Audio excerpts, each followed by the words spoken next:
Hello, my name is Sean Tebow, and I am going to show you why I am the best candidate for the position of Clare Primary School Principal. My administrative career was with one district in Northeast Michigan. I was the elementary principal for 12 years. When our superintendent unexpectedly retired in June of 2010, I stepped into the role of superintendent and elementary principal at the same time for 3 years. I moved to Florida in 2016 and have been teaching second grade. What a learning experience it has been being back in the classroom after so many years. I am hoping my principles regarding education is a good fit for Clare Public Schools.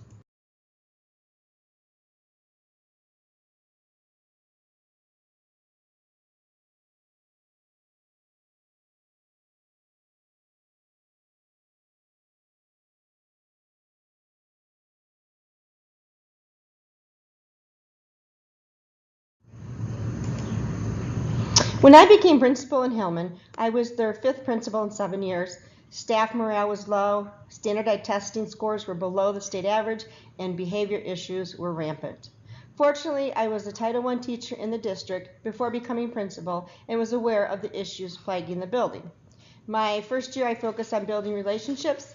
I made a point to visit classrooms, meet with teachers during their planning time, and learn the names of all 300 students. My goal was to build a team by building relationships. After the first year, we got to work. First, our teachers wrote curriculum guides for their grade level. It was given to parents to enforce what students needed to have learned and mastered by the end of each grade level. We then wrote what we called advancement forms, which were forms that documented individual student progress. These forms followed the student in their portfolio from year to year. And finally, we analyzed our data. We looked at the standards from the MEP test that students were not mastering. We took our bottom 25% in each grade level and provided additional support. As you can see from the data on the slide, through hard work and a team effort, our rural elementary school with an 85% free and reduced population became an ACE school.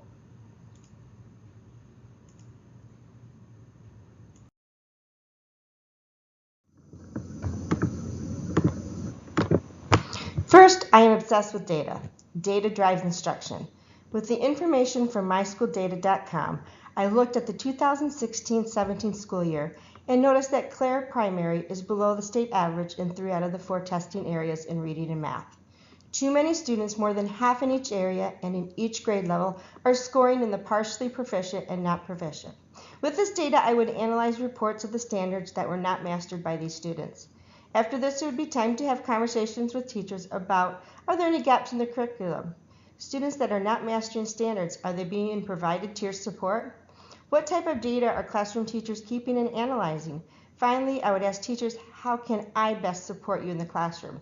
Professional development, resources for tier interventions, help with classroom data. Data should not be time-consuming for teachers. It is a tool, and it would be my job to see how I can assist teachers in any way in the classroom. After analyzing the 2017-18 data, once again, too many students are scoring in the partially proficient and not proficient. The one piece of data that immediately popped at me was the 2016-17 third grade data compared to the fourth grade data a year later. I am assuming the same group of students, but scores significantly lower from third grade to fourth grade. As the principal, I would be having conversations with the fourth grade teachers to first find out why they think scores dropped and what we can do to fix this problem. Finally, I reviewed the data of professional qualifications. Almost 1/4 of the staff is inexperienced. Are they getting the support they need to be exceptional instructional leaders? And according to the data, the principal was inexperienced. Does this have anything to do with the scores? I could go on and on with the data. I looked at male to females that were proficient, economically disadvantaged, the my-access data. Data is very important to a school district. It needs to be analyzed, it needs to be fluid, it needs to be in the hands of teachers, not just put on a shelf.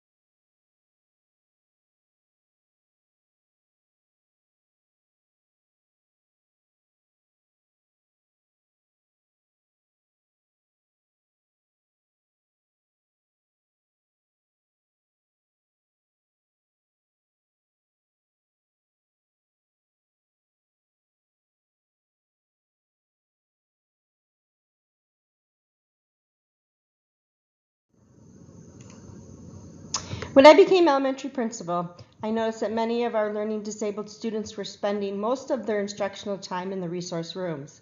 There was an unspoken rule in this district that the special education teachers were responsible for all of the students on their caseload.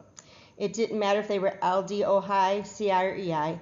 The regular ed teachers did not want them in their classroom. That was the mindset I knew I had to change and slowly change it. I began with a resource room teacher that had the same beliefs as me that these students were not in their least restricted environment. We then brought the 5th grade reading teacher on board, and those two began team teaching. During the 60 minutes of reading every day, both teachers taught the whole classroom and were available to all students.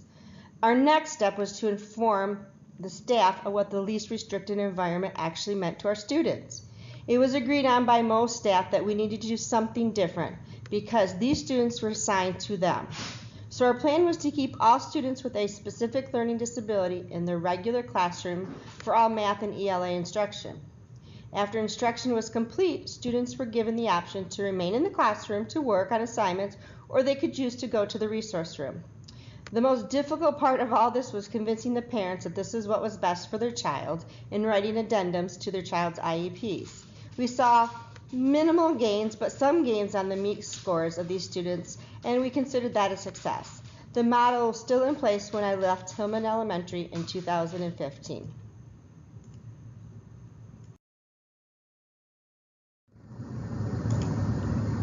Now let me tell my story on why I'm no longer the principal of Hillman Elementary School. I resigned as superintendent in 2013 because my elementary building was suffering when I was no longer able to give it 100%. The Board of Education decided to hire a high school principal/superintendent, which was how the position had been staffed in the past. Our new superintendent began in 2014. In April of 2015, I filed a formal complaint with the board president after speaking with her about some issues the district was experiencing under our current superintendent's leadership. She advised me to put the complaints in a written form, which I did. Once the superintendent received the complaint from the board president, he pulled all of my emails off the server to find out where I had gotten the information to file my formal complaint. He found 3 emails I had made inappropriate statements to his secretary about him. Due to these emails, I was terminated by the Board of Education in a 5-2 vote. After my termination, I contacted a lawyer who specializes in cases involving whistleblowers. I considered myself a whistleblower since I had outed the superintendent. The district settled with me for $175,000. After my dismissal, the superintendent's contract was not renewed. Some of the items in the report were inappropriate use of the school credit card, not following IEPs in his building, denying students dual enrollment, and not taking action with the football hazing incidents. These are just a few of the items reported. All of the items I reported had documentation to back up my claims. The inappropriate emails I wrote contained the following. If he calls me one more time, I will go postal on him, laugh out loud. And there were 2 other emails referring to those same types of things. Obviously, I was venting. I won my unemployment claim, and I remember the unemployment judge saying to the school attorney, "You fired her for that with no prior issues?" It is true my personnel file was clean with no reprimands. I had great evaluations. However, those 3 emails were the cause of my termination. Was I wrong in writing those emails? Absolutely yes. It was inappropriate. I tell you this under my slide for Champion of Students because I filed the complaint because of the students. Students do not deserve to be hazed or money that is supposed to go to them be used for bicycle rentals on Mackinac Island. Students have IEPs that must be followed. I have had many people ask me if I had to do it over, would I file that report again, and the answer has always been yes, because it was the right thing to do for the students of that district. After my very public termination, I was unable to find employment with another school district in Michigan, so I went to Florida. I have highly effective evaluations as a teacher for the last 2 years, and I am in the pool to be an assistant principal, but my heart does belong in Michigan.